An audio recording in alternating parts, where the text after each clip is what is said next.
رہی، سیدہ سے کہو یا دن میں روئے یا رات میں روئے۔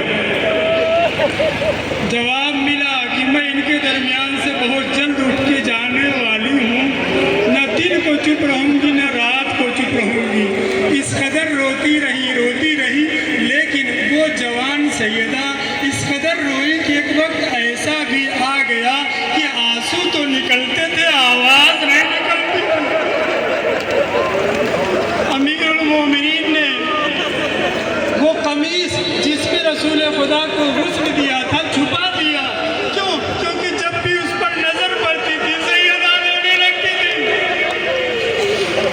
وہ سیدہ جو اس قمیص کو دیکھ کر کے رونے لگتی تھی، اس کے سامنے جب رسول خدا کے نواسے حسن و حسین زینب و ام کلثوم ہوتے تھے تو کبھی حسن کا چہرہ دیکھ کے رونا شروع کیا، کبھی حسین کا چہرہ دیکھ کے رونا شروع کیا، کبھی زینب، کبھی ام کلثوم۔ ایک وقت وہ بھی آیا، خواتین آتی تھی، ہاشمیات آتی تھی، جناب زہرا ان سے کچھ نہیں کہتی تھی، چند ایک شکایت ذکر ضرور ہوئے ہیں، لیکن ایک دن صبح سویرے جناب ام سلمہ جو جناب خدیجہ کی طرح سے جناب سیدہ کے لیے مہربان ماں تھی، بالکل سویرے آ گئی، سلام کرنے کے بعد پوچھا کیف اصبحت من لیلتک یا ابن بنت رسول اللہ، اے دختر رسول خدا آپ نے آج کی صبح کس حال میں کی، اپنا غم بیان نہیں کیا۔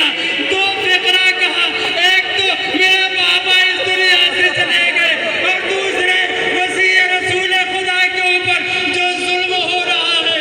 عزیزان محترم، امیر المومنین نے بھی چھپایا، جناب سیدہ نے بھی چھپایا، جب تک زندگی تھی، جب تک حیات تھی، اپنی آنکھ کو بھی چھپایا، اپنے بازو کے تعویذ کو بھی چھپایا، اپنی پسلیوں کی شکستگی کو بھی چھپایا۔ امیر المومنین کے گلے میں جو رسی کے نشان تھے کبھی سیدہ نہیں دیکھ سکی، ایسے ہی امیر المومنین بھی جناب سیدہ کے بازو پر جانتے تھے یہ تعویذ نہیں ہے، غسل دیتے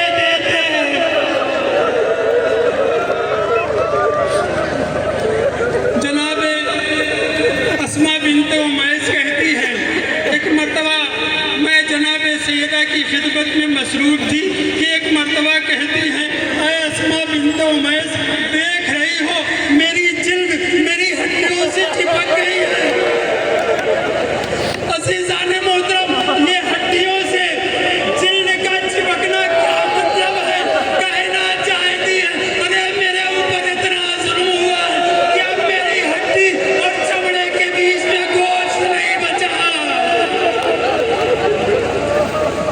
آخر وہ وقت بھی آیا کہ جناب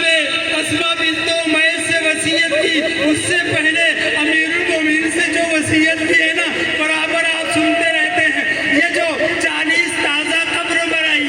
7 قبروں کے اوپر پانی ڈالا، اس میں ایک فقرہ یہ بھی ہے، یا ابو الحسن افیق موضع قبری، اے ابو الحسن رات میں غسل دینا، رات میں کفن پہنانا، رات میں دفن کرنا، اور دفن